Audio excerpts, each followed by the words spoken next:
two-layer chromatography, TLC, is a method used for rapid qualitative analysis, where components in a mixture can be separated and identified.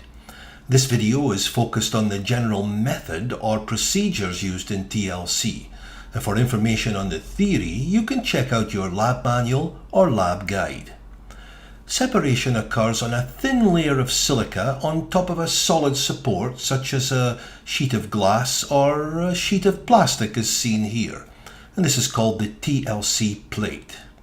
The properties of the silica and the properties of a solvent are used to draw the components up the plate.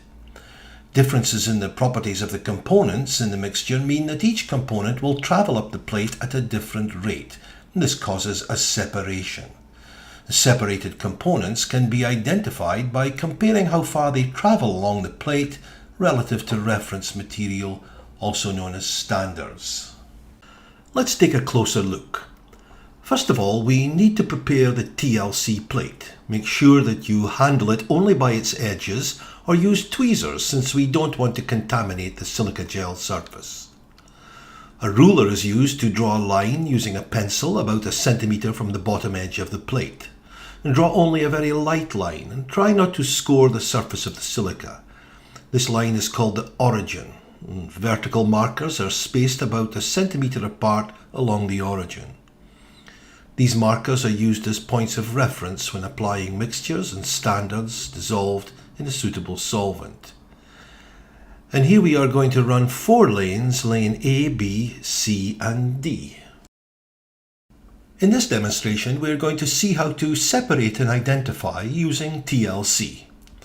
In this bottle, the identity of the contents is unknown, but we do know that it contains either compound X or compound Y, or even a mixture of both. In this bottle, we have an authentic sample of compound X, a sample which we know beyond any doubt is compound X, so we call it standard X. This is our first reference. In this bottle, we have an authentic sample of compound Y, sample which we know beyond any doubt is compound Y, so we call it standard Y, and this is our second reference. The first part of the TLC analysis is to spot the plate. We use a capillary applicator to apply a spot of standard X at the origin in lane A, and again in lane C.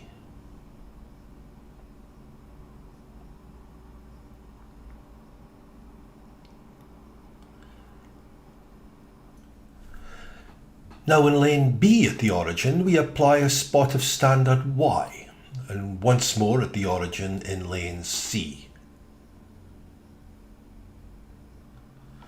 And note how we use a clean capillary applicator with each solution. This is to avoid cross-contamination between the lanes.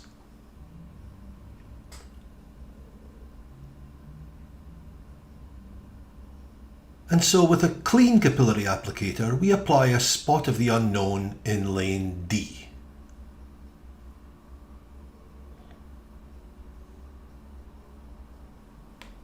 So looking at the spotted plate, we have standard X in lane A, standard Y in lane B. In lane C, we have a mixture of standards X and Y.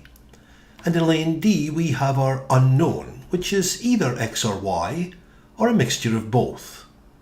Let's find out the composition of the unknown. A pre-measured volume of a suitable solvent is added to the developing chamber. You'll normally be told which solvent to use. The developing chamber is covered with a lid for a few minutes, and this few-minute waiting period allows the atmosphere inside the tank to become saturated with the solvent vapors. The spotted plate is quickly placed inside the developing tank so that the bottom end is immersed in the solvent pool. We must always make sure that when we first put the spotted plate into the solvent pool, the origin is above the surface of the solvent. Generally, the solvent will take just a few minutes to ascend the plate, and we can usually see the front edge of the now wet silica slowly ascend the plate. This boundary between dry and wet silica is called the solvent front. When the solvent front is close to the top of the plate, say about 1 centimeter from the top, the plate is removed from the developing tank. and the solvent front is quickly marked with a pencil. There are a number of ways to see, or as we say, visualize developed TLC plates. A common method is to place the developed plate underneath an ultraviolet or UV light source. This method of visualization is by far the most common in your lab. If a fluorescent indicator is added to the silica will fluoresce under UV light. Chemicals on that plate, however, will usually show up as dark spots.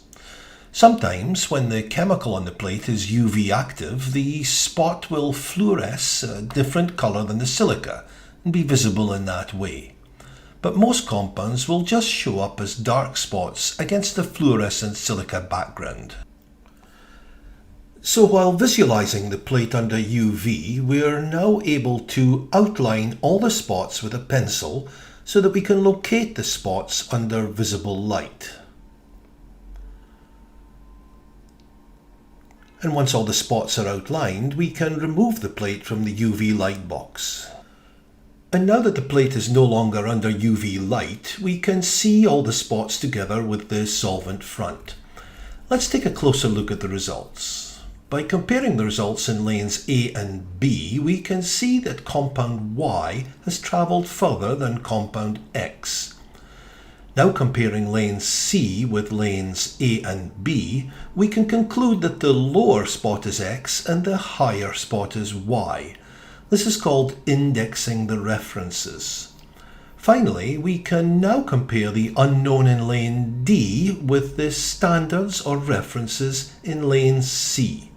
This allows us to identify the unknown. Although it's pretty clear from this result that the unknown was actually compound X, we can also characterize spots on developed TLC plates by their RF value. The RF value for any spot is equal to the distance moved by that spot in millimeters divided by the distance moved by the solvent, also in millimeters.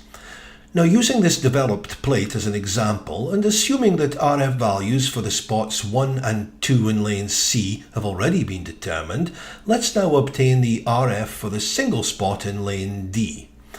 The distance moved by the spot from the origin to its centre is 28.0 millimeters, and the distance moved by the solvent from the origin through the spot to the solvent front is 80.0 millimeters. The RF for this spot is thus calculated to be 0.35. Note that it's customary to report RF values to 2 decimal places. In this example, the RF of 0.35 for the single spot in lane D compares favourably to the RF of standard X in lane C, so we can confirm that the unknown was in fact compound X. Here we see the measurements being made and recorded in the notebook. RF values calculated and also recorded. The closer the RF value of an unknown is to the RF value of a standard, the greater the chance that the unknown is the same as the standard. This is what allows us to identify unknowns in mixtures by comparing RF values of the unknowns with those of standards. It's unlikely that RF values of analytes will exactly match those of the standards to the second decimal place. This is due to a combination of experimental error arising from various factors, including measurement uncertainties and inconsistencies in the TLC plate. Nevertheless, in most cases, it's possible to confirm the presence or absence of a compound by comparing its RF value to that of a reference or standard run alongside it on the same TLC plate. Here we can see that the RF of the spot in lane D is much closer to the RF of compound X than the RF of compound Y, and since we knew that the unknown was one or the other, we can confirm the unknown's identity as being compound X. This completes this video on the TLC method. You can check out more of our instructional videos on our YouTube channel at Capilano U ChemLab, or for a full catalogue of our videos, check out our website at capuchem.ca/labs. Thank you for watching.